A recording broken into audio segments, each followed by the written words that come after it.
Now, Ukraine is a country being dragged in two directions, towards Russia and towards Europe. And this morning, its capital, Kiev, is smouldering after a night of violent and deadly clashes. Ukraine's health ministry says at least 25 people have been killed and hundreds more injured since yesterday as police try to evict anti-government protesters from their camp in Kiev's Independence Square.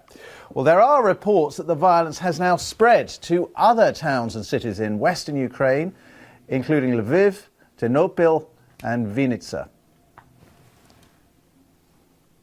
Well, President Yanukovych has declared tomorrow a day of mourning for the loss of life, which he blames on opposition leaders. There's been strong international reaction to the bloodshed in Ukraine. EU leaders have demanded an immediate end to the violence, and they're calling for an extraordinary meeting of foreign ministers to discuss diplomatic options, including sanctions. Russia has urged the Ukrainian opposition to stop their protests and talk with the government, and Pope Francis has called for an end to the violence by both sides in Ukraine, saying that he is concerned about the deadly clashes in Kiev.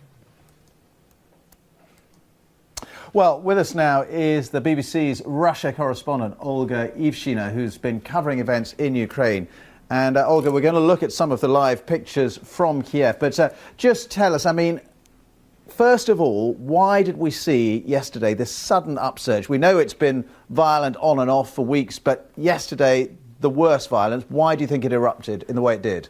Definitely, yesterday was the worst violence in the last 70 years, probably, in the history of Ukraine. But it is also a sign of major political crisis, one of the worst political crises in the history of the country.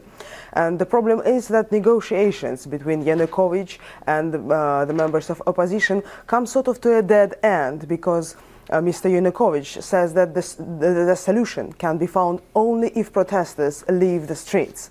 On the other hand, protesters say that they will only leave the streets if Mr. Yanukovych steps down. And that's where the tension arises.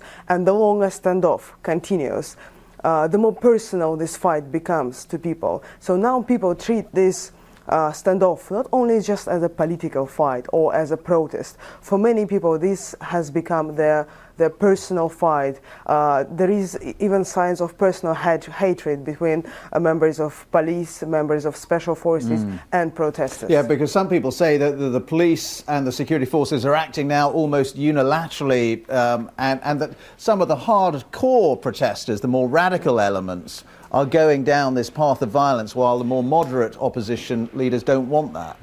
Absolutely, but this story has two sides. If you speak to, let's say, members of special forces, to members of police, they also start to point out that some of the protesters are very radical, and that's why the answer is so cruel, the answer is so harsh. So this seems to be a circle of violence which up to now no one seems willing to break.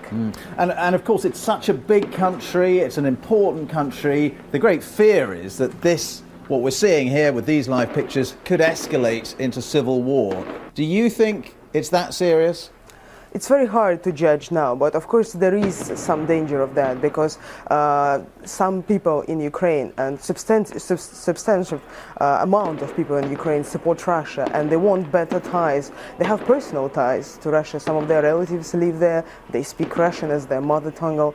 On the other hand, there are those aspiring towards Europe.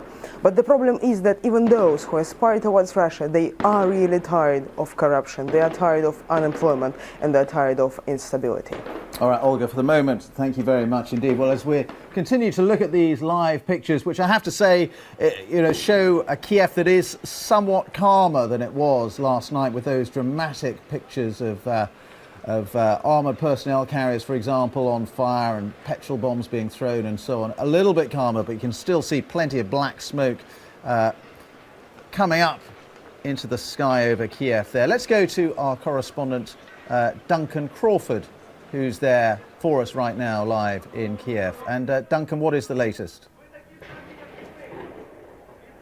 Well, it's still an extremely tense situation. It is somewhat calmer in comparison to the violence we saw in those intense clashes overnight, but there are still sporadic clashes taking place. At the moment, there are protesters who are throwing rocks, fireworks are being thrown, there are some petrol bombs being thrown at the riot police as well. The riot police responding with water cannons and stun grenades. And this, you've got to remember, was the focal point for these anti-government protests, and it's been largely peaceful in this area for the last few months, but now it has been turned into a battle zone, and the square is cut off by a line of barricades and some smouldering tyres now. You can see the plumes of black smoke billowing up into the sky, and on one side you've got those riot police who are stationed there with their riot shields at the ready. On the other side you've got the anti-government protesters, and also there is that building on the edge of Independence Square, the trade union building, which they had seized control of, which also had set fire to overnight, and that was burning a lot, but it seems to have gone out, the flames inside that building now. And Duncan, we were talking about the possibility, maybe it's even happening now, of this violence spreading to other parts of Ukraine. What's the latest on that? Well, we are hearing of anti-government demonstrations taking place in other parts of the country, in other regions of Ukraine. For example, in Lviv, in the west of the country, where we'd previously seen anti-government demonstrations. Once again, protesters have seized control of a number of government buildings there, and we are getting reports of that kind of thing happening in other parts of the country, but we haven't been able to confirm all of those reports. In Kiev itself, outside of this square, it is relatively normal, but I say relatively because the metro has been shut down, and also some of the roads coming into the city now have police checkpoints set up on them, where the police stop the vehicles and check them before allowing them to continue into the city. So it is a tense situation, not only here in the centre of Kiev, but also in other parts of the city, that people are feeling the effects somewhat, and certainly across the country as well.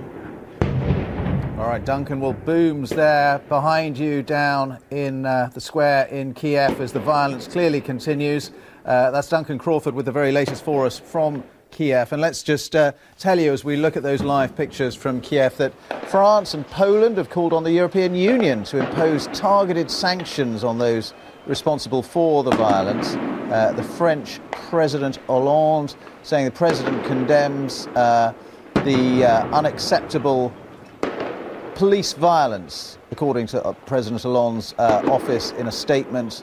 The president condemns the unacceptable police violence, calls for its immediate end.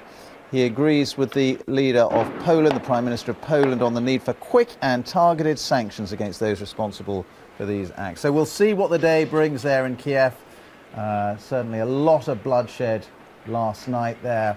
It seems to be somewhat calmer for now, but we'll see what the coming hours bring.